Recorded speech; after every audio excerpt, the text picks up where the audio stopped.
Welcome, Bankless Nation, to the AI Rollup, where we cover the weekly news in the AI industry. AI is accelerating us into a weirder and more chaotic future, and we are here to help you keep up with the future that's hurtling towards us. We're trying out a different format this week because the crypto AI industry is pretty dormant, while the Silicon Valley AI industry is only getting hotter. So me and Jaws are bringing in a third commentator, Josh Kale, who's done a couple episodes with me on Bankless before, all about frontier technology and who we are tapping in to help us go through the AI news this week. Josh, how you guys doing? I'm feeling good. It's awesome to have Josh. Though I can't really get rid of the $10 trillion wiped out of the stock market this week, thanks to Trump's wonderful Liberation Day tariffs, which is, in my opinion, obliterated any kind of economic recovery that we wanted to get. But more so, it looks like he's using ChatGPT to create his tariff formula, right? I don't know if you guys saw this, but if you type into any AI LLM, so that's like ChatGPT, Claude, whatever, can you create a basic tariff formula? You get essentially what the US announced for their tariffs across every single country. It's just insane. It's pretty hard to get away from talking about tariffs this week, just because everyone is just looking at the market, looking at tariffs. But I'm pretty glad that we are also going to focus on AI, which I think we're all pretty stoked about. Josh, it's good to have you on the AI Rollup this week, my man. It's great to be here. Yeah, thanks for having me. I'm excited to talk about this stuff. The funny thing about what EJS just said is the way that we found out they used AI is actually by using AI ourselves and kind of reverse engineering it. And then they openly admitted it after the fact. So wait, did they admit that they did use ChatGPT to come up with their tariff plan? Not that AI was used, but that there was this weird formula that wasn't just tariffs. Right. Yeah, and the way it was discovered was by actually using AI and kind of reverse engineering it. And then they were like, oh yeah, we actually did do that. So it was implied. It wasn't directly stated, but like there was some artificial help in the decisions being made last week. I mean, I feel like that's just a harbinger of things to come, of like global decisions being made using AI influence. The crypto technologists would love to say is like, oh yeah, eventually the future will just be governed by AI. And, we accidentally got there maybe a little bit too ahead of schedule, a little bit too soon, a little too early for comfort. Yeah, it makes the AI alignment conversation a lot more scary when world powers are using it to make decisions. Or even write law. All right, let's get into the news of the week. Big news this week. 5 big things that we're going to cover. First, the most controversial AI model release ever came out of Meta. Meta released a new Llama 4 AI model, which on paper is very impressive, but people are worried that they are lying about its performance, and which will also lead into an Ajaz conversation about why he thinks no one is using AI models correctly. That's up first. Second, some legends in the AI space author a document called AI 2027, a theoretical roadmap for how the next 3 years of AI development will go, featuring things like espionage, geopolitical warfare, and runaway AI intelligence. Third topic this week, Toby Lutke from Shopify ran an internal memo saying that using AI is now a job requirement, it is an expectation for all employees. He released that memo on Twitter, so we're going to go and talk about that.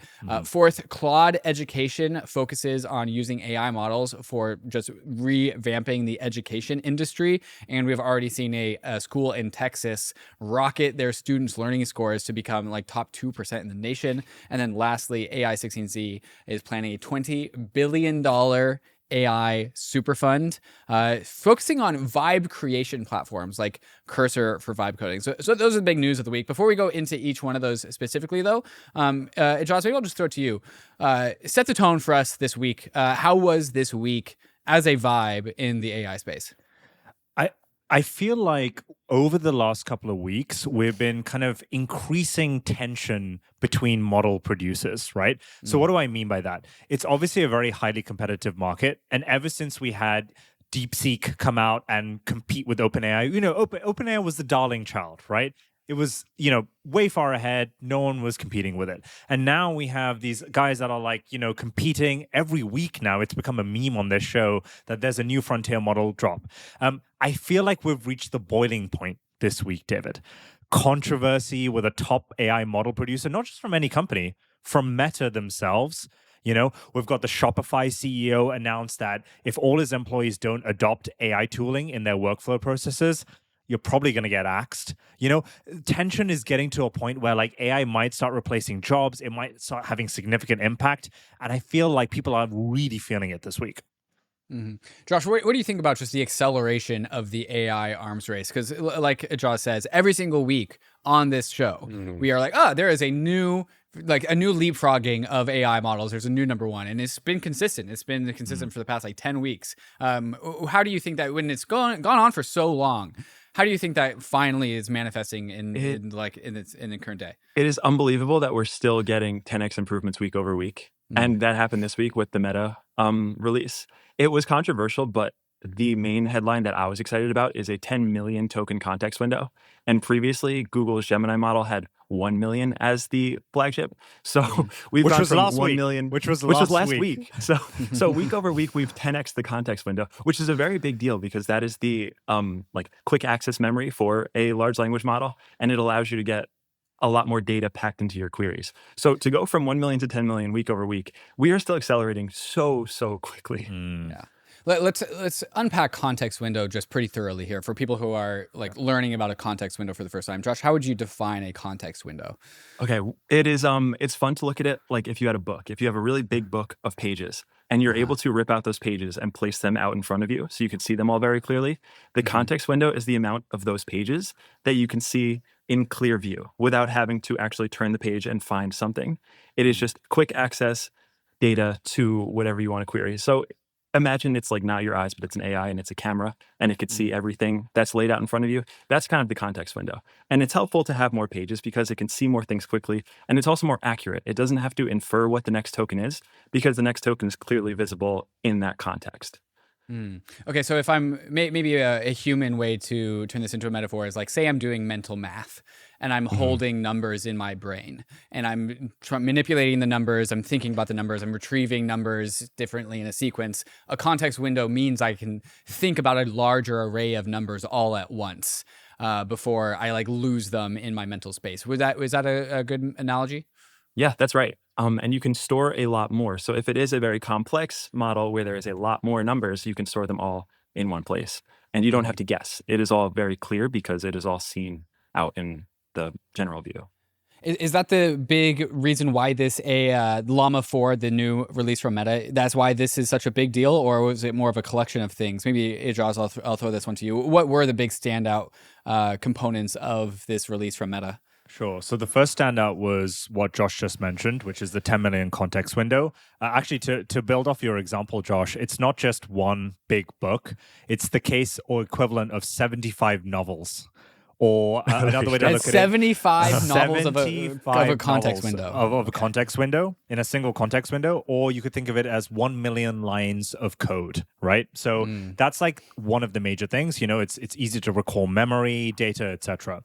The second most important feature of these models, and I say models because they technically released 3 models, 2 which are kind of like basic, and then 1 gigantic model, which is like a 2 trillion parameter beast.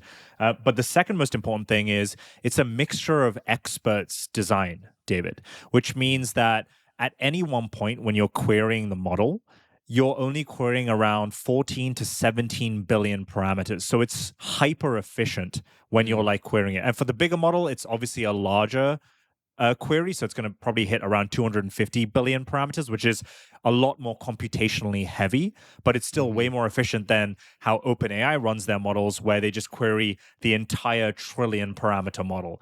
And it takes a while to like come back to you and stuff. Yeah. We've defined parameters on the show before, but maybe it's worth it just to take some time since we're in the mode of defining things. Like to me, a parameter is a specific like node of information or a neuron, like it's a unit of information or a node of information or a neural connection in the brain. And when you have more parameters, you just have like a higher resolution camera pointed at the internet, which all of these AI models are trained on. You have a higher resolution camera pointed at knowledge at the internet. And these parameters with their weights are set to a specific number to actually be a map of knowledge that is digested from the internet. And so if you have a higher parameter model. You simply just have a more knowledgeable model. There's truly just knowledge is contained in these parameters. That's kind of how I think about it. Does anyone want to amend that definition or add to it? Yeah, that's pretty good. I think with parameters, they're also known as weights. The way it works, and this was a big debate early on, is does it actually improve with scale? So does it actually increase directly exponentially with the amount of data you feed it? And so far, it's been yes. So far, the more data you can feed into this, the higher resolution the model will be. So in the case of weights, it kind of goes through this pre-training phase where it's fed just a ton of data, a ton of information. And then each one of those training runs that happens actually alters those parameters just slightly. And then it compares the results of the new run to the previous run, and it gets better and better and better. And that's kind of how they tune it. And generally speaking, the more parameters, the smarter it is. So the fact that this has, I mean, the largest one has 2 trillion parameters. That is huge. That is a tremendous amount of training data. I don't know where they found it from. I don't know how they saw 2 trillion things, but hopefully that will result in very, very high quality answers. Okay. So we now have a 10 million token context window. And again, a token is just like a unit. It's like a syllable of sorts, is almost a word. And then we also have an increase in parameter size, but also 3 different models came out. So between all of those things, that's kind of summarizing why this announcement from Meta is what it is. But there was some follow-on controversy downstream of this announcement because people, Meta, maybe to set the context, Meta has been lagging as a model, as an AI lab. Like no one really uses the Llama models, as far as I understand it to be. Like everyone's using either ChatGPT-4 or Claude, and so Meta has been just like losing this game. And with these release of their new models, they are hopefully trying to leapfrog their place into number one. That would be the easy way to like talk about this announcement. But Josh, you're telling me that there's been some controversy with the release of this model. Can you walk me through that? Okay, so to summarize this, every AI model that is released, doesn't matter which company produces it, are typically graded across what we call benchmarks, right? And they're known as SOTA, S-O-T-A benchmarks, or state-of-the-art benchmarks. And typically every model producer attributes it to this. The reason why they do this is, how do you know whether one model is better than the other? You can't really kind of, test or query it. You can ask them the same questions, but you're going to get different answers. But how do you really know? Well, there's a measurement of different things like parameters, like, we just discussed, weights, etc. And then there's the actual output of the actual model, right? So when Meta released these 3 models this week, they had all these different grades across their benchmarks. And they were claiming, David and Josh, to be as good, if not better, than DeepSeek, V3 and V1 or R1, and OpenAI's O3 model, which is like a really high performative reasoning model, right? But for the first time ever, there was a huge amount of backlash about these benchmarks for 2 reasons. Number one, it was stated, and there's like a few screenshots that we've seen that you can share on the screen here, David, that they had blended test results across different models to basically give a falsified or rather skewed result for their benchmarks across their models. So basically, they kind of blended data sets to give a falsified answer just so that they looked clearer or nearer to the actual state-of-the-art benchmarks. The second thing was, and this is the time tested trial, is people just used the model and was like, this is kind of shit. And it isn't as good as OpenAI's reasoning model, or it's not as good as Claude's model, or etc. And so people were just like, is Meta lying about this? Now, there was a lot of back and forth, a lot of rumor, fear-mongering, etc. Their head of generative AI, Ahmed, actually came out and stated that this isn't got anything to do with their benchmark. Their benchmark testing is, to a high quality, a high grade.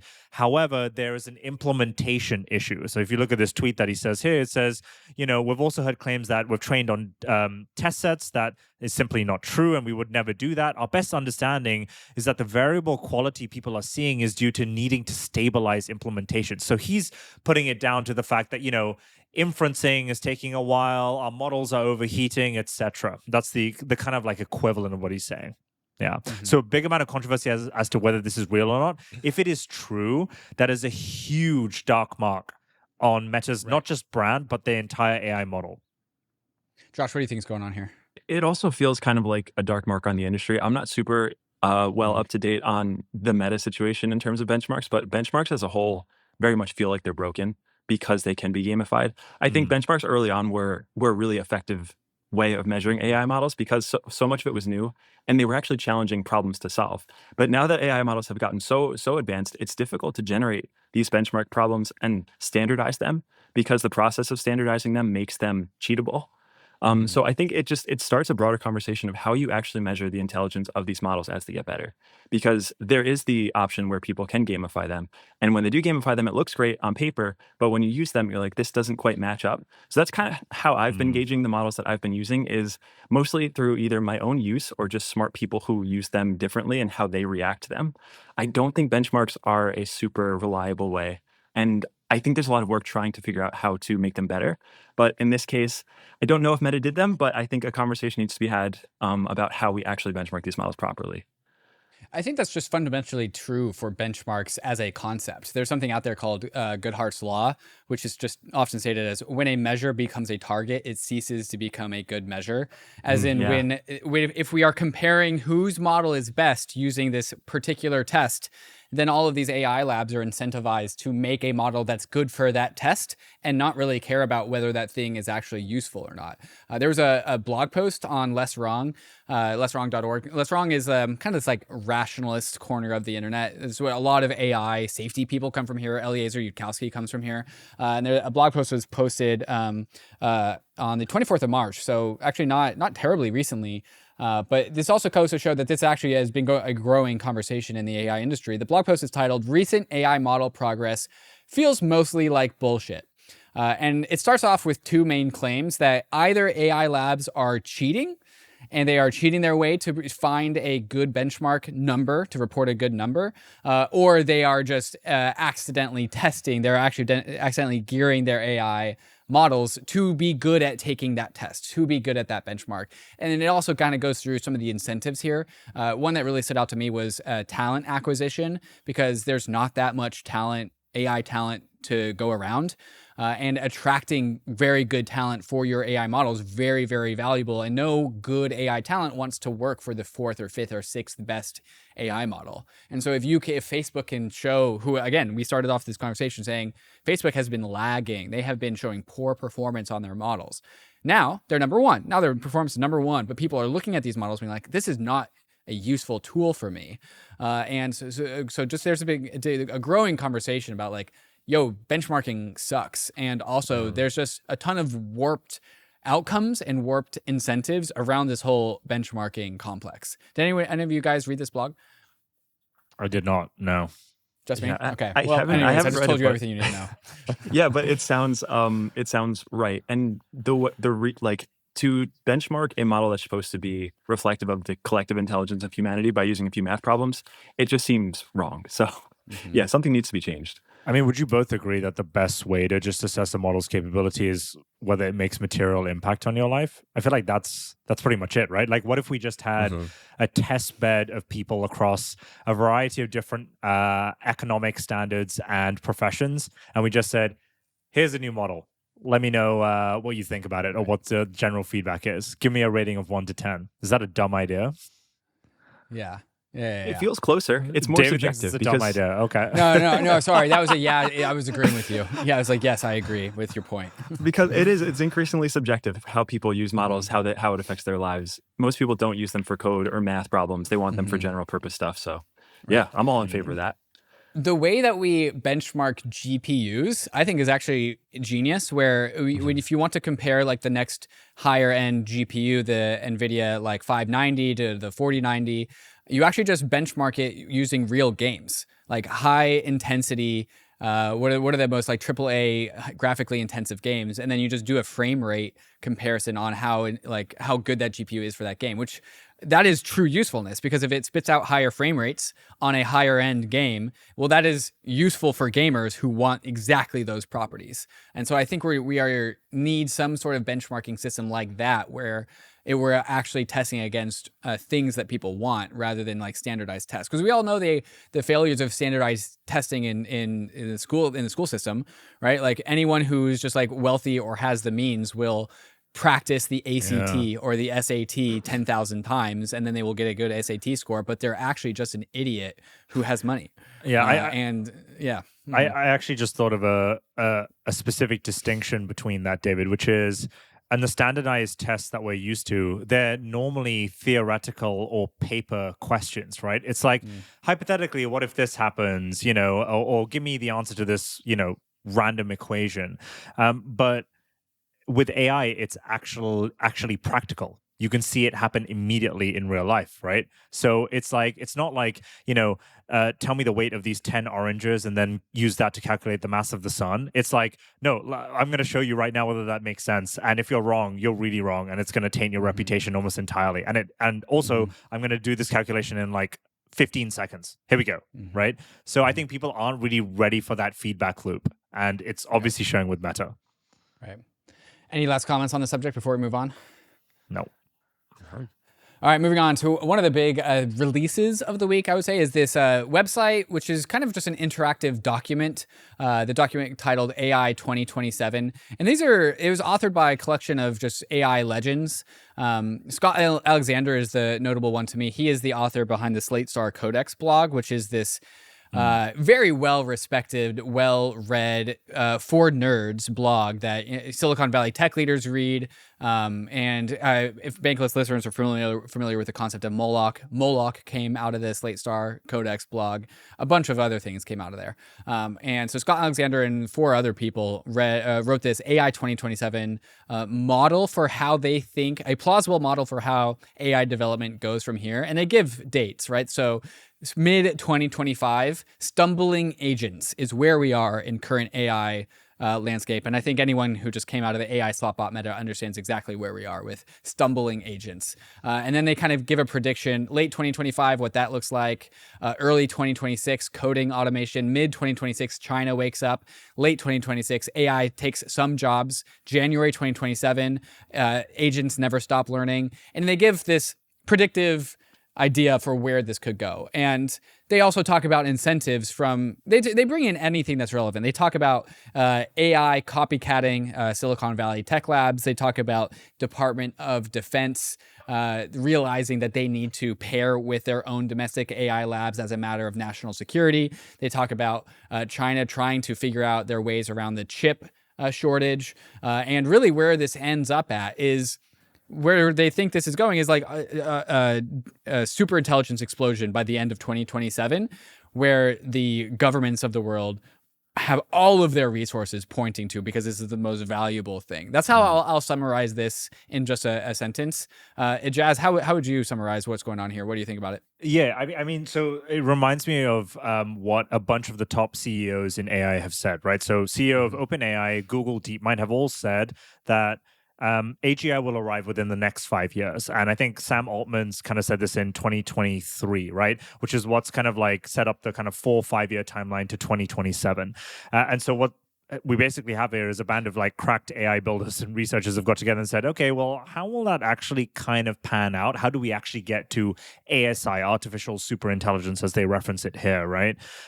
It kind of, before I dig into it, this, if this sounds familiar, it's probably because you read Leopold Aschenbrenner, or however you pronounce his name's famous piece, Situational Awareness, which was, I think, released sometime last year, where he details his prediction for AGI by the same date, 2027.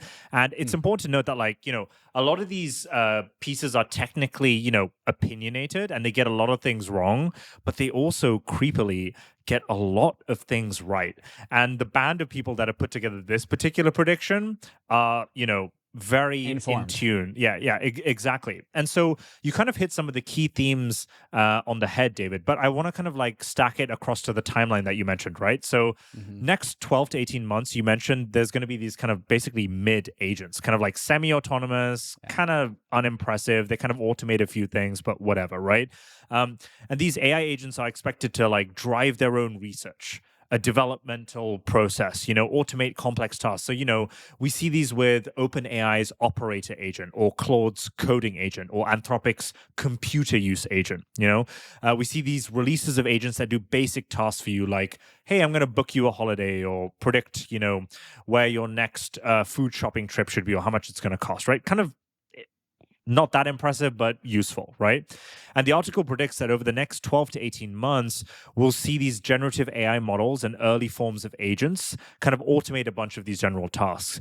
But the main goal of this is it's going to accelerate us towards artificial superintelligence. So the question is, well, how is this supposed to be feasible given that the agents today don't do jack shit, right? And well, it's the whole point that they make is these agents are going to be tactically developed to accelerate AI research itself.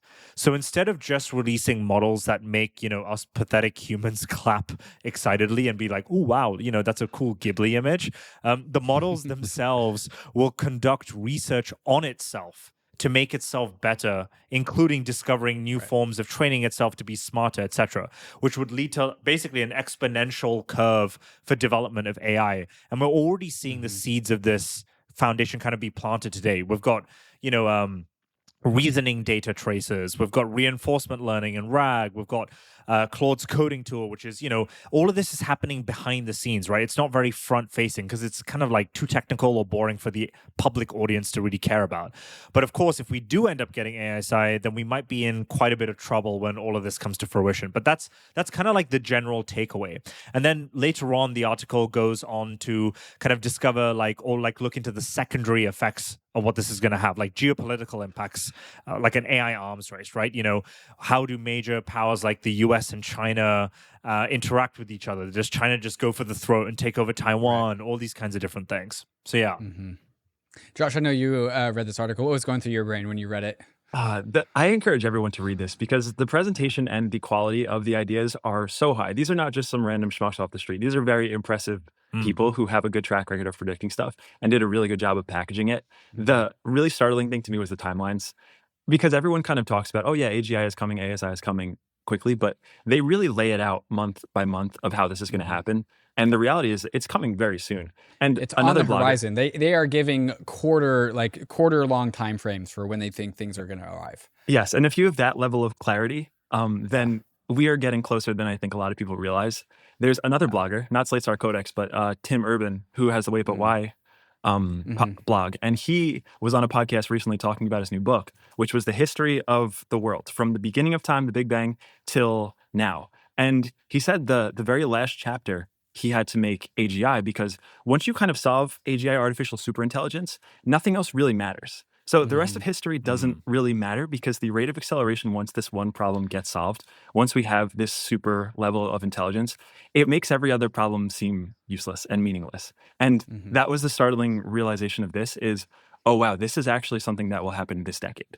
And what does this world look like when all of our menial problems today are actually useless because ASI is able to solve all of these difficult things. And I loved how they mapped it out, how specific they were about their examples, and just the repercussions. It's pretty mind blowing. It's a little unnerving. It's happening quicker than I expected. What I want to know is what happens after the point of fact, like what happens after ASI is created. I think it's fair. Like, have you noticed, like, all these prediction forecasts have told us how we get to ASI, but no one's talking about what happens after it. Well, no one knows what happens after. But like, we lose control. Is it the infinite kaboom? Is that the end of the world? Like, what actually happens? Do we become slaves to our laptops? Like, it's kind of this ambiguous thing. I think what happens afterwards depends on who you ask. So economists will tell you that productivity goes to infinity and GDP also goes to infinity, but money doesn't go necessarily to humans.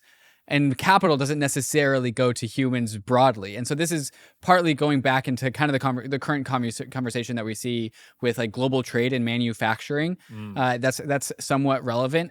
And then it also go into just the conversations of like, where do humans get value from? Because humans, it's like sociologists will tell you that humans need to do work in order to feel good about themselves and not be depressed. And so I think like you can get a bunch of different answers depending on who you ask. And I think every discipline has perspective to add about like what happens after superintelligence, what happens after humans are not the most productive, the most intelligent entities on the planet. Josh, what do you think? It's almost I think we don't know because it's just not comprehensible to us. It's not Like you were talking comprehensible, about decades of progress in any given industry happening in minutes. Yeah. And you're just going to unlock so many things that are unforeseen that will change the like fabric of reality around us. It just seems so mind-boggling to even try to guess because it is so all-encompassing what it can do. So I don't know. I have no good takes on that. Okay. But to push back on both of you, I think it's super important to like try and broach the topic at least, right? So like one thing that kind of pops to my head is a material removal of humans from economic impact on society, right?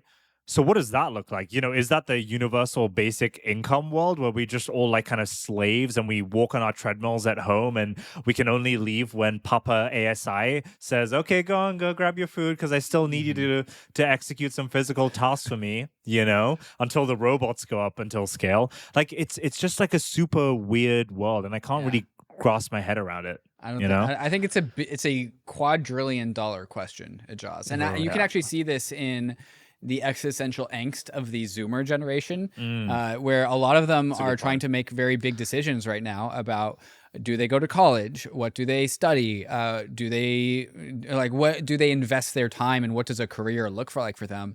And most of them as a generation are reporting being fucking confused about what to do with their lives because they don't know where to spend their time. Yeah. It's a tough question. I would encourage people to look to sci-fi for the answers to this. They generally have the most creative things that are right on the correct time scale. They're not always right, but on a long enough time scale, they are. Ready Player One is a fun example of that, where like if things do just get commoditized in our world and there's not much productivity we can do, can we just put ourselves into a digital world? And do we just live in this and then live in the slums? That's and then more live in the exciting. slums in real life. And that's like that is a plausible reality, which is scary. And that's why it's such a wide array of plausible outcomes that could happen from this. Do we escape the world of atoms? Do we just put these headsets on and are we gone for good? Or do we try to align ourselves with the AI, and do we put chips in our brain, and is that how we coexist? How do we peacefully coexist with this form of intelligence? It's a weird question to ask. Yeah. In this article, Josh, you were talking about just how good the layout is. I want to just emphasize, double click on this idea that this article is an interactive article. They have these like graphs and metrics that when you scroll down and are reading the article, the graphs change because you're going forward in time. And you just see this curve of capabilities just go increasingly up and up and up and up and up as you read it. And then they also have different actual like vectors of AI capabilities, including coding, hacking, bioweapons, robotics, forecasting, and politics. And each one of these things grows in capability as you scroll down and read the article, to the point where AI just becomes hyper capable in all of them. Just a big plus one to, it's just like getting your head wrapped around why this is significant is conveyed by this article. And also it's also like why I think we are doing these podcasts, because like, future is weird, man. And I would like to have at least a little bit more foresight of it coming down the pipe. Yeah. I don't think people are locked in. Dude, okay, you know what's crazy? I asked some of my non-crypto, non-AI, non-tech friends, how often do you guys use ChatGPT? And all of them were like, I don't use it. I don't use ChatGPT. And I was going to bring up this exact point. Whoa, bro. My friends either don't use ChatGPT or believe that AI is ChatGPT. Right. That is the entire existence of AI. And it's normally, to Ijaz's point earlier, it's used as if it was an enhanced Google query. So it's used as a search box instead of an actual tool and utility. And a lot of that is just, people are not educated on how to actually extract value from these machines. Like you're just given a text box and said, like, here's the collective knowledge of humanity. Like, do what you want with that. And that's a difficult. Well, it's also like optionality as well, right? It's like Netflix subscription or ChatGPT. Like, I'm going to go with Netflix because I want to watch the latest series of blah, blah, blah, right? So it's like, and the whole Google query thing really annoys me. I think we're going to get into it later, but I just think you're massively underusing these models. Like the whole point of these models is to make you smarter, and just using it as a simple Google query function isn't going to get you anywhere. In fact, it's probably going to remove you from the race entirely. I'm also mad at the designers for making it the single text box. I feel like it's such a terrible form factor for this type of intelligence, where they're like deferring the hard design choices to the user. They're like, here's a text box, do what you will, instead of guiding them through the process of how to effectively extract value. So I don't necessarily blame my friends for that. Yeah, well, there should be an addictive app layer. Don't you agree, Mhm. Joshua? I think we've discussed this kind of like offline as well. It's like what's the TikTok for AI LLM usage, right? Like, what are like trends that I can just get involved in and ask or talk to it? You know? To me, that's one of the biggest opportunities is how do you package this into ways that are exciting and accessible to the average person who would Yeah. choose this over Netflix? Because still Netflix wins most times because it's too challenging to use. But can you handle that design decision? Can you create something that is better, more addictive than Netflix, better, more addictive than TikTok, but gives you these leverage tools to actually do something productive versus just consuming all the time? And that's a really fun problem for people to solve. Hang on. Let me ask you this though, right? Do you genuinely think people are going to err more on the productive use of AI versus consumptive? I would argue it's the opposite. I would say there's going to be ChatGPT image gen in the future for video, and people are going to be like, I'm going to watch a bunch of these videos that people created. I don't think they're going to be, I don't think they're going to go on and be like, hey, here's a picture let me become of a Josh video producer. and David. Create a series of us. You know, I don't think people are going to do that. They're going to be like, I'm just going to scroll through some of these. Both will definitely happen because we Yes. saw when YouTube came out, TikTok came out, Instagram Reels came out, Instagram generally, everyone got more access to creativity and to producing stuff easily. And also, you just created 1000x in consumption. So you will get both. Yeah, I just Which think wins? it'll lean more on consumptive. I'll place a I bet think with you're you right, right too. now. I'll place a bet with you right now. People I'm not want to betting consume. against you on that one. Yeah, that one scares me because I mean, imagine TikTok if you can get hyper custom videos just made for you every time you swipe. Because image gen is getting very good very quick. And that's a scary future. Like, are we just gonna brain rot ourselves away? Is that Darwinian's like final Is that a form? future or is that Can the present? We're there. I think it just gets worse. Well, to go to Josh's earlier point, he said to relate to sci-fi, most of them are low-key kind of depressing. Do you know what I mean? Like, look at like Dune, look at like fucking Star Trek and all these like wars and shit. It's not going to be easy. I don't think so. This is like Darwinism's final frontier. Is if like the human race can survive the increasingly addictive nature of AI content, then we can survive as a population. If we lose, like that's it. ASI just runs the world. And we're done. Global warming, it's brain rot. That's the existential threat. We're to cooked. humanity. It's over. So we'll see who makes it through. Yeah. Introducing UNICHAIN. Built for DeFi and powered by UNISWAP, UNICHAIN is the fast, decentralized layer 2, designed to tackle blockchain speed and cost challenges. With this mainnet now live, you can enjoy transactions that are up to 95% cheaper than the ETH layer 1, all while benefiting from an impressive 1-second block time that will be getting even faster very soon. UNICHAIN is the first layer 2 to launch as a stage 1 rollup on day 1. That means it comes with a fully functional, permissionless proof system from the start, increasing transparency and further decentralizing the chain. More than 80 apps are joining the UNICHAIN community, including Coinbase, Circle, Lido, Morpho, and Uniswap. You'll be able to bridge, swap, borrow, and lend, and launch new assets and more from day 1. Built by Uniswap Labs, the team behind the protocol that's processed over 2.75 trillion in all-time volume with 0 hacks, UNICHAIN truly enhances DeFi experiences with faster, cheaper, and seamless transactions, even across chains. And soon, the UNICHAIN validation network will allow anyone to run a node and earn by securing the network. Visit uniswap.org and swap on UNICHAIN today. You may have already heard about INFINEX. INFINEX has, in my opinion, the nicest cross-chain swap and bridge feature that you will find anywhere. It is called Swidge, Swap and Bridge, and we're gonna show you what it looks like. First, we're gonna log into my INFINEX account with a passkey. Now, there's no seed phrases in INFINEX. This is just a one-click setup with biometric passkeys. But in addition to that, my INFINEX account is fully non-custodial. So bam, I just logged in. It was 2 clicks and I'm already into my INFINEX account. So let's go make a swidge. I'm gonna go swidge my USDC that is on base, and I'm gonna buy Berachain, which is a completely different chain. So we're gonna swidge this. I'm gonna press that button, and then INFINEX is gonna execute this order, this cross-chain order for me, and now it is done. But actually, I'm not really feeling bearish anymore, so I'm gonna go from Bera to Penguins. I'm gonna buy a Penguin on Solana, so I'm going from the Berachain to Solana. See, no transaction signing, no gas to worry about. You just swidge across whatever chain that you want with INFINEX. That was so easy. Go check out INFINEX and try your first swidge today. Imagine a world where your day-to-day banking runs on a blockchain. That's exactly what MANTLE is building. Powered by a $4 billion billion treasury and poised to become the largest sustainable on-chain financial hub. As part of their 2025 expansion, MANTLE is introducing 3 new core innovation pillars that bridge traditional finance with decentralized technology. First is their enhanced index fund. Aiming for $1 billion in AUM by Q1, it provides optimized exposure to Bitcoin, ETH, Solana, and USD, complete with built-in yield opportunities. Next, MANTLE Banking promises to revolutionize global value transfer through seamless blockchain-powered banking services, bridging crypto into your daily life. Finally, MANTLE X blends AI with DeFi to deliver an intelligent, user-friendly experience for everyone. And the best part is that this is all in addition to their already launched products like MANTLE Network, METH, and FBTC. Ready to step into the future of finance? Follow MANTLE on X at _official and join the on-chain revolution today. All right, let's go into Toby Lutke's memo. Toby Lutke is a Shopify CEO.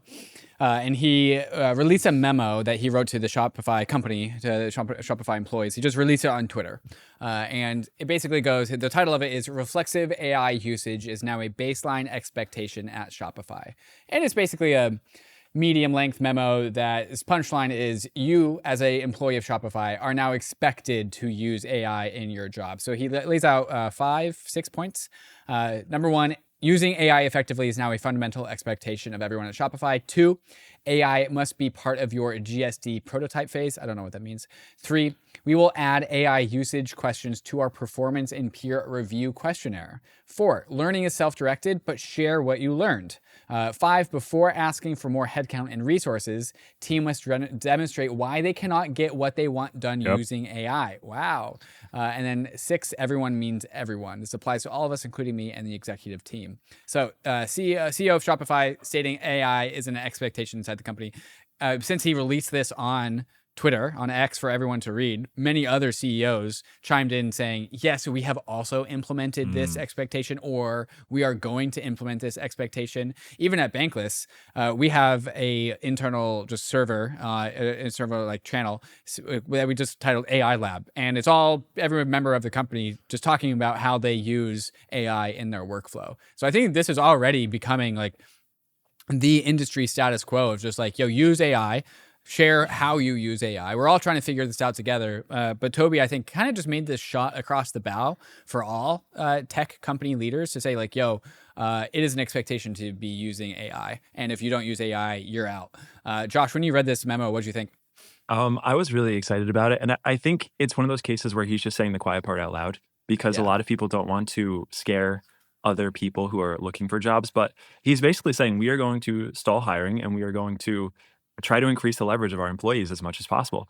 And I love the collective exploratory thing that he has, because I think that's the most valuable thing. Going back to what we were talking about in the last segment, no one really knows how to maximally extract value from this, especially in narrow use cases like a particular company like Shopify. So collectively getting everyone together saying, you must use this and you must share your findings, I think is very productive. I forget the specific numbers. I think it was Shopify's getting 40% growth is, I believe, the number. And the expectation is that the employees can match that growth using this leverage tool. So he's expecting a 40% growth of production from individual employees just by leveraging these tools. I think it's super exciting. It is a little scary because this is a large company who is now saying, hey, we're not going to hire anyone unless you can prove that we really need them, because AI is able to. And this is after they had a pretty large layoffs in the last 12 months. So it is a new world order. It is a shift that is permanent. I don't see this changing the opposite direction anytime soon. So let me just go ahead and look. There are 11,600 employees at Shopify. And so the CEO of a almost 12,000 employee company is saying, hey, we are not hiring anyone unless you can prove that you cannot do that job with AI. I think that is pretty alarming from a jobs market perspective, because that means that maybe you're not cutting anyone, but adding new jobs, I think, is not going to be a thing. It's going to start to diminish inside of Silicon Valley. Well, I also think a stat that goes underlooked in this memo is he's essentially asking every employee to 10x themselves. So he uses the example of, you're all in your teams, and then comes across that one golden employee that just 10x's the entire team, right? He says, well, now the tools that each of you use and have access to has the ability to 10x yourself. So, it's not just a matter of like, we're not going to hire employees and you guys maintain the 20 to 40%, which is as he states here. I think he kind of wants people to like 10x the ability of each of themselves, which would mean, what does a potential 100,000 plus version of Shopify look like, right? It's a $100 billion company as it sits right now. And Toby is, I think, due to his history, definitely been one to push with these frontier technologies. Do you guys remember when NFTs were the craze? Shopify was one of the first ones to test it out, token gated access to A, B, and C service, right? And, as necessary as they were, they canned it. But like, I feel like God damn it. I feel like AI is just a little bit of a different point. And then the second thing to your that I want to kind of emphasize Josh's earlier point, which is there's a slight nuance here because people have been afraid that AI is going to replace them, but he is saying the quiet part out loud, but doing it himself. And I think CEOs are actually, and this is the subtle nuance here, going to push AI onto their employees and like oust their employees first. So it's like a human enforced displacement versus AI, creating this like tool that just replaces you entirely and then you just kind of like slot it in. Do you know what I mean? We'll see approaches from both. You've seen customer support agents replace people so far, but I think top down kind of like pushing of AI tooling to replace individuals or stop hiring people is definitely going to become more of a trend. It feels like that rift is growing. And this is kind of the trend from the last segment, which was, are you going to use it for the Netflix version or for the productive output version? It's the same thing with Shopify and all these other companies where these are high leverage tools where if you are a person of high agency who uses them and leverages them, you will get very far ahead. But if you don't, you will be left behind by that amount of leverage. So it creates this very large gap that might not necessarily exist today, but will become increasingly large very quickly. And that probably causes a lot of concerns for people too, because now there are the people who leverage it and now they are 10x employees, and there are the people who do not and now they are just one. And that's a much larger divide than someone who's like 5x versus 2x or whatever it may be. We can even go back to the AI 2027 document that we were talking about earlier.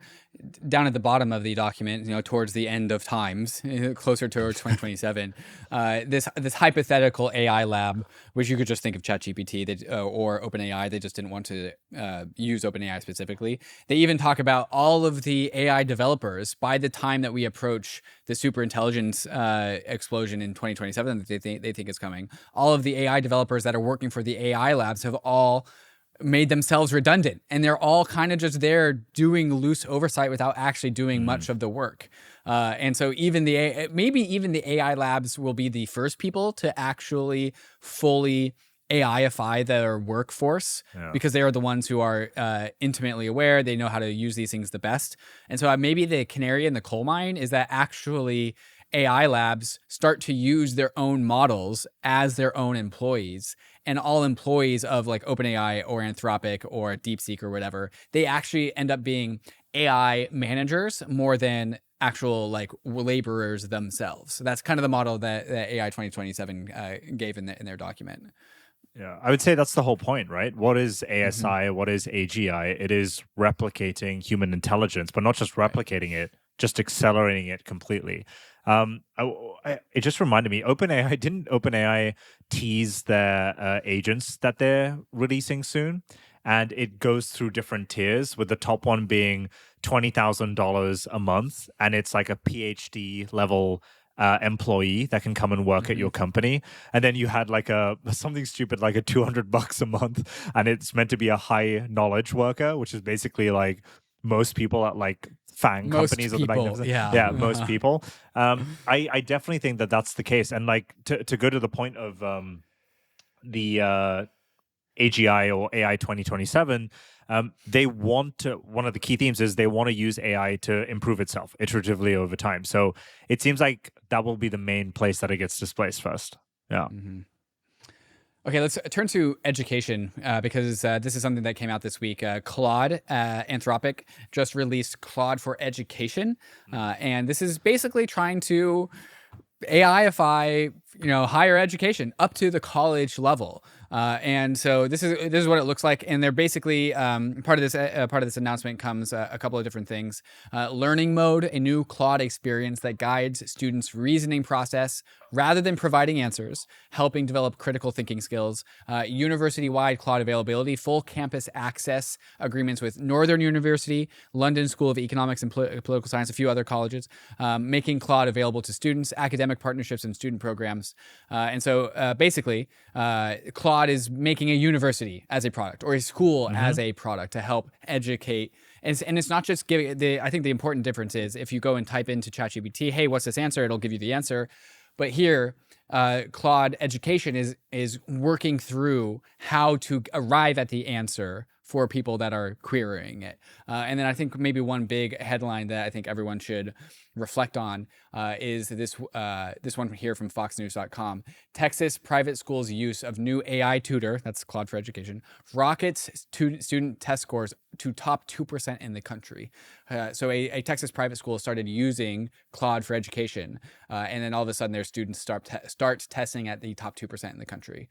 And so this has massive implications. We already know the university structure is already under threat. Universities have been going out of vogue for a while now because they are just entrenched ideological systems without any sort of like actual educational value.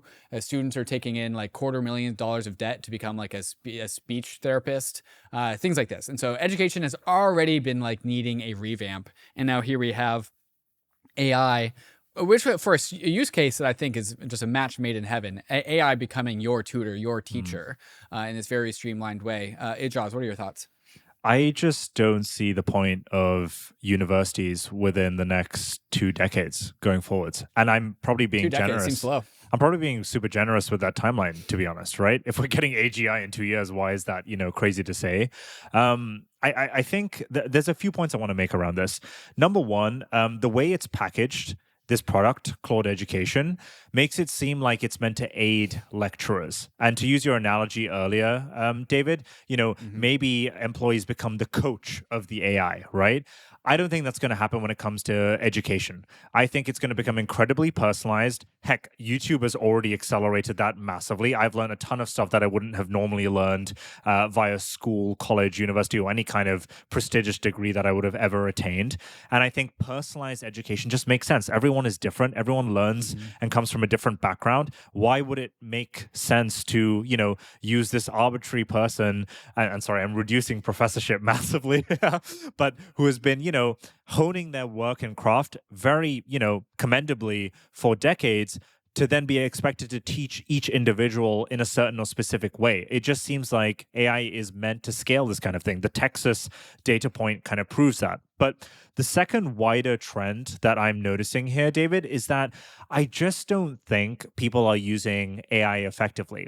Like, I would love to contest and see what is so special about Claude Education. I would bet you that it's the exact same model.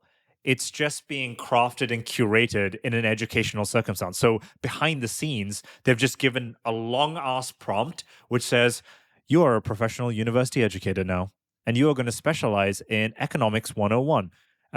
Please identify and analyze the London School of Economics syllabus for 2025, term 1, and create an agenda and schedule lecturers, et cetera, right? And then it's just being fed straight to the people there. So I put out this tweet recently. I don't know if you can pull it up, but I basically caught up with some friends and they were telling me how they spent 4+ hours just this week alone prompting ChatGPT within a single chat room to improve their life and how they learn. Now, if you look through this tweet, when I asked why they were doing this, they said, so that I can tell me what job I should do next, and this is in response to me asking him why he put his entire career history into ChatGPT. And then another guy said he logs his entire set of notes from therapy and asked ChatGPT to give him life advice. I said, what do you mean? Like, what qualifies ChatGPT for this? But he goes, it doesn't matter who ChatGPT is. I just tell ChatGPT who to be. So I said, who did you ask him or it to be? And he goes, I simply said, ChatGPT, you are now Carl Jung, one of the forefathers of Yeah. psychology, modern day psychology. And I Carl want you Jung to, is Sigmund Freud. So Yes. he taught Freud. That's a good way to describe him. And he basically said, here are all my therapist notes. Also, you have the entire history of my chat log with you, talking about random arbitrary recipes and random Star Trek scenes that I missed, and then random hypothetical situations that, I never ended up getting into, but I wanted your opinion on. Can you create an identity or personal personification profile of me? And then tell me what's wrong with me? How can I improve? Should I have broken up with that girlfriend or should I get back together with her? It's this crazy thing. And then the third kind of like subtle point is like, we are just giving troves of our personal data to this thing. I asked him like, how on earth did you focus for 2 hours giving all your career history? He said, oh, I just spoke to it. I just put it on voice mode and I spoke to it. I'm talking to another person there. And I think, there's a dark side of it, which is like, we're giving away all our data. We're going to, give away all control to this AI. But then there's the positive side, which is like, if you use this very well, you could end up having similar effects to that Texas school that shot to the top 2%, right? And it maybe had no business being there without AI, right? I don't know, Josh, do you have any thoughts on this? Yeah, I am in love with this headline because I have been at war with school for so long. It is such an abomination how people are educated. And it's the AI segment is just the acceleration on the gasoline that has already been happening with self-education. In the case of high school, classrooms are pretty crappy. Most of them fall to the quality of the most disorderly student. It's a lot of disciplinary stuff. It's not very custom. The customization part when you get to high school or college is the same thing. It's the same system for every single person. It's the same lectures, the same classes. Everyone learns differently. There's no reason why it shouldn't be hyper customized to you, and why you should not just have your own AI that understands your preferences, understands everything about you, and is able to deliver this information and educate you in the way that you most effectively learn. And I think the privacy thing is a concern, but even if the illusion of privacy is given, that's probably good enough because that's the reality we live in today, where like all of your cookies are tracked, your online traffic is tracked, your GPS location on your cell phone is tracked. It's not very obvious. The average person wouldn't know that, but it still happens. So the privacy is a concern, but if you can get around that and give people these hyper-personalized AIs, it is so much more effective than college. The only tricky part is if people do start self-educating using AIs, and if they do get these hyper-custom models, they lose these social elements of colleges and education and socializing in general, which contributes to this increasing trend of people just being a little more quirky socially. But we have the internet, right? We have our little digital avatar friends, right? But to me, it seems like there's absolutely no reason why it shouldn't be hyper-customized. And it's reflected in this headline, which is like the people who are using AI are now in the top 2% in the country. And this is very early AI. It will only ever get better from here and get more personalized as it understands your preferences. So I am all for it and very excited about it. Okay, so if we were to take the other side of that, Josh, some immediate thoughts that come to mind, and I'm curious what you both think, is number one, alignment of these models need to be super important and governed very well. Can you imagine if the creator of a model came in with an agenda, to sway the masses into a particular educational a political stance, for example, or just, teaching basic math completely incorrectly? Obviously, that's a more extreme example. What happens when humans lose oversight, basically, right? And they stop fact checking, which leads me to my second point, which is, do we just become incredibly lazy? It sounds super productive, right? It's like, hey, we're going to learn all these different things, but then do we just stop trying to pioneer? It goes back to what do we do when AGI manifests, right? Do we just become incredibly lazy and just said, let AI discover who God actually is and figure that out? Where do we end up? Imagine verifying yourself without handing over personal data. No hacked databases, no unnecessary personal exposure for airdrops, and no AI bots ruining community governance. Meet Self, the on-chain identity verification protocol built for privacy and control. Self protocol uses zero-knowledge proofs to confirm your identity safely. Users prove key details like age or citizenship without without revealing sensitive personal information. Self never stores your data. It only generates cryptographic proofs. Here's how it works in 3 steps. First, register and verify. Use the Self app to scan your biometric passport's RFID chip. Self verifies authenticity with zero-knowledge proofs. Each passport creates one unique identity. Second, you can share proofs privately. Third-party apps request identity proofs, like confirming you're over 18. You can also link proofs securely to public wallets for airdrops or governance participation. And then last, secure verification. Apps validate your proofs instantly on-chain, like on Celo, or off-chain. Audited by ZK Security, the Self app is live on iOS and Play Store. Visit self.xyz and follow Self Protocol on X. The Arbitrum portal is your one-stop hub to entering the Ethereum ecosystem.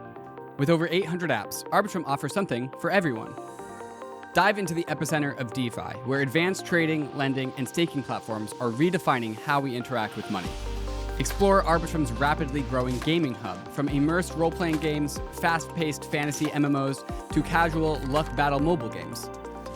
Move assets effortlessly between chains and access the ecosystem with ease via Arbitrum's expansive network of bridges and on-ramps. Step into Arbitrum's flourishing NFT and creator space, where artists, collectors, and social converge, and support your favorite streamers all on-chain.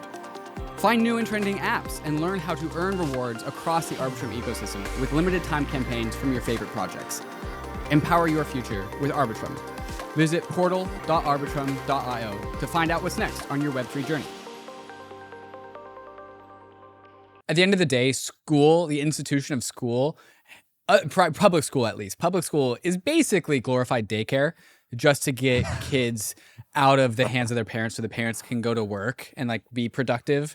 And then school just teaches you, public school just teaches you the basic modicum of like knowledge, but really just puts you in a place where you won't get into trouble for like 8 hours, 6 hours of the day. And that is so homogenous because we are all going through this extremely homogenous school program all across the country, all across the United States. Like, yeah, it differs from state to state, but like not really. And I think what we will see with education is the same thing as what YouTube or Instagram Reels did to mainstream media, where there were just like 7 news channels, and then that exploded into 70,000 YouTubers all giving their takes on the news, some terrible, some great, some way better than mainstream media. But it's really, choose your own adventure. And now we are going to see that fragment even further into just every single student has their school. It's one school per student. I don't know if you guys went to public school, but I remember class sizes were a huge issue in high school, where like they were packing in 35 kids into a classroom, and it always got bigger every single year. And this is the exact opposite of that, where you get one hyper-personalized teacher, professor, who's the best at their job to teach you exactly what you want to learn. Have you guys ever asked ChatGPT, generate an image of me based on everything that you know about me? Have you guys ever done this? That, yeah. Okay, so you first realize how much data you have given ChatGPT about yourself in ways that like you have not given any data to any other application before. Because like it's truly friendly. It's a friendly ChatGPT especially is very supportive, and so anyone who's using ChatGPT, go open it up, ask, generate an image of me based on everything that you know about me, and it'll generate an image of you, and you will realize how much it knows about you and your style. And think about how high fidelity that relationship that it has with you. And now it's your professor, right? It already knows you, all of your interests and your style and your quirks. And now it's your school system to carry you or your child from like 6 years to 16 years old. I think it's really cool. I'm not really in my learning years anymore, but nonetheless, I'm still looking forward to like learning some university level education from ChatGPT. I just got Claude, rejected. excuse me. I just got rejected, David. Oh, no. I don't have any personal details about your appearance or characteristics, so I can't create a tailored image of you. If you'd like, you can provide me with some descriptive details, blah, blah, blah, blah, blah. What do you mean? I've given like my entire life to this thing. You just force it to make an image. Just say, make your best guess. Okay. I'm going to give it a go. We'll see how it goes. I have seen this come out wrong, where like my generic looking white friend came out as like a black overweight female. Nice. And I was like, wow, that's different. Mine was startling to the point where it hadn't, the actual view out my window was correct. It knew what I was looking at and everything. I was like, wait, did I ever tell you this? Wait. This is correct. What do you mean? What do you mean? It like, had the William. It had I the- don't yeah, want it to had dox you, but yeah. Yeah, no, it Go on. had the bridge in the background of my image, and I was like, wait, that's the exact. Did dude you ever that's ask outside it my about window. moving? Well, we must have spoken about it because it didn't just Yeah. learn this on its own. So we were talking about something Yeah. moving, whatever I was looking at, trying to figure out the name of whatever street it was. But it knew, and it was very accurate. It had a little drone in the background and a camera and a microphone. And I was like, wait, this is weird. That's like kind of like my room. God. Okay, you guys want to see my image? Yeah. Oh, please, I'd of love course. to. All right. Here we go. Here's me.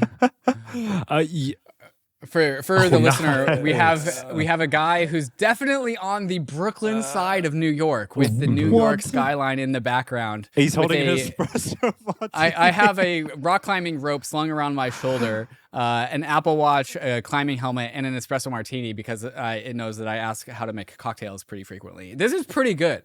This is pretty good. But wow. also, it also works through its logic as well. It just tells you its logic and its workflow, and it's like pretty cool.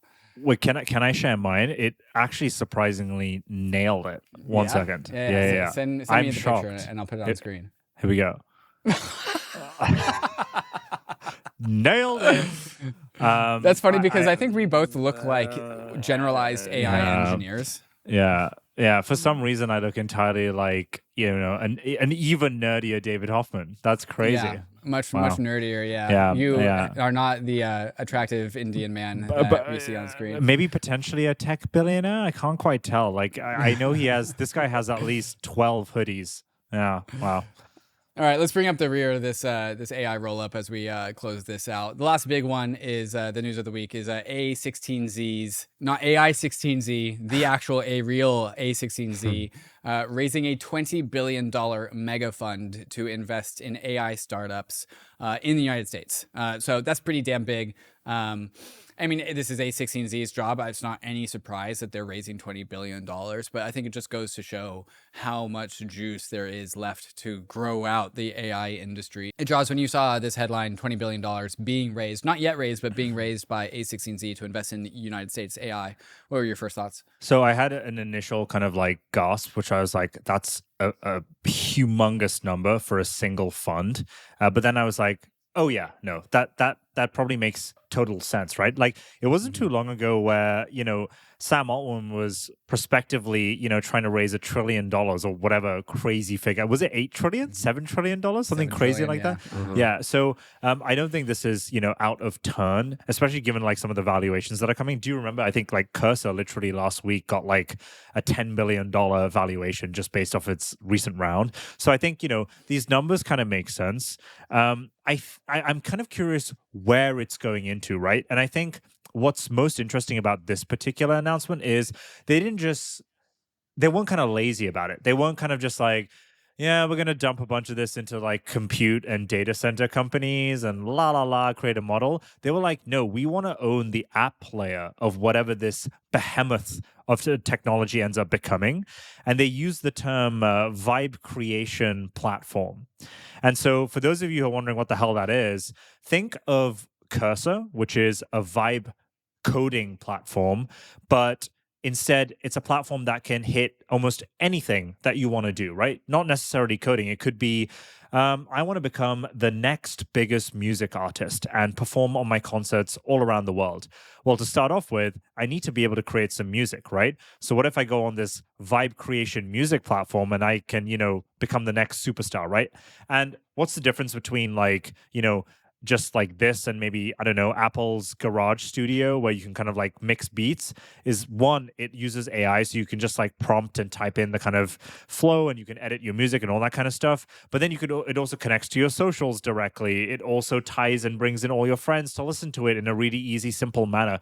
What they're trying to do is create this unanimous platform, right? Or they're trying to fund founders that are building this unanimous platform to connect different things. It doesn't have to be music. It could be movie editing or whatever that might be. And why I found this so interesting, and I'm curious to hear whether you two have the same take. Obviously, we've spent like a lot of our time in the Web3 world, right? And the whole promise of the Web3 world was to kind of connect all these different intermediaries and entities to create some kind of unanimous experience. It kind of sounds like what they're trying to do. And I am super happy to see this investment happen at the app layer. I mean, Josh, what do you think? I'm just so excited to see a lot of money going to something other than training. I think all of the money Yes. that's been raised is going to GPUs and to building larger clusters. And it's exciting to see smart people with a lot of money shifting away from that focus on cluster training to actual application layer. It goes back kind of to what were talking about earlier, where there is just this single text window and you're supposed to extract this value. And they're slowly narrowing those use cases. And I think that's the most valuable thing that you can do is just teach people how to get value out of this. So using your example, you guys, if you want to become a professional musician, this is the narrow box that we have built that is optimized for allowing you to do that thing. And so far, those solutions don't exist. It's still very broad. So investing $20 billion into creating narrow but hyper useful AI for whatever you might be interested in is so exciting. So I'm very pumped about this one. I remember reading a tweet thread last week about how this one, like a mall commercial real estate investor, had just revamped his entire process with architects that he would work with for his whole like mall reinvitalization process. So the idea here is like he would buy up a cheap distressed mall. He would work with an architect to plan a new design, revitalize it, and then increase the value of the mall that he bought, he invested in. And the architect design process, he said, would be so much back and forth about how to make a good looking mall, like 6 to 9 months of back and forth and labor with this architect. And he was able to take a picture of this mall, prompt ChatGPT to get something that was 90% of the way there. And that was the new starting point that he had with this architect to go. And he said it just cut off like 8 out of the 9 months of time frame for that one development process and saved like tons of man hours. And the whole thing that I was thinking about when I was reading this is he is doing this inside of ChatGPT, which is unoptimized to do this job, but it is still the right brain to do it. So like just like Josh has been harping on this entire episode, where this form factor for how we engage with ChatGPT is so constricting because it's just this text box that looks like Google, but nonetheless it is doing incredible work. It doesn't take that much more effort and labor from a startup to make a architect and design optimized interface for ChatGPT. Just another wrapper of ChatGPT for a more narrow but specialized application of this thing. And you could apply that across every single industry under the sun. And there's just so much investment in L1. I see the same pattern here between the L1 investment or the FAT protocol investment from the crypto space, where people want to invest in the layer ones. They want to invest in Ethereum. They want to invest in Solana. Do they want to build a layer 2 or do they just want to build another layer 1? They just want to invest in the blockchains and they don't want to invest in the apps. And that is the issue plaguing the crypto space. And right now we have plenty of layer 1s. We have Anthropic, we have OpenAI, we have DeepSeek, we have all of these different, goddamn LG, the television company, came out with an AI model layer 1. And right now, I think what Josh is saying is like, yo, we need the app layer of all these layer 1s. We need all these layer 1s to become more expressive, more opinionated, more directed at specific outcomes. And I think that's what Josh is excited about with A16Z, actually building out the app layer and not just funneling more money into just making ChatGPT that much better in a very generalized, broad, diffuse sense. And it goes back to the benchmarks too, is now you have these like predefined benchmarks across these categories that you can actively compare because it is a more narrow band of scope. So you can see who can actually create the best architecture drawings. And that is a clear benchmark that you can set once you have these narrow focused purposes. So that's another way to solve the benchmarking thing is like, okay, you could have your crazy good models, but narrow it down into something that's actually useful for me. And then we could compare how that helps me personally. I love how we just went full circle with that. I love that. And I think that's a great way to end it. Josh, thank you for helping the Bankless Nation go through the weekly news this week. It was a big week. Next week will be even bigger, and we'll be back in 7 days to bring you the news in the AI space. Josh, thank you guys so much. Awesome. Thanks for having me. Bankless Nation, you guys know the deal. We didn't even talk about crypto, so I need to find a new sign off there. I don't know if there's any disclaimers needed because, crypto's risky, but we didn't talk about it. So I guess this is a frontier. It's not for everyone, but we are glad you are with us on the Bankless journey. Thanks a lot.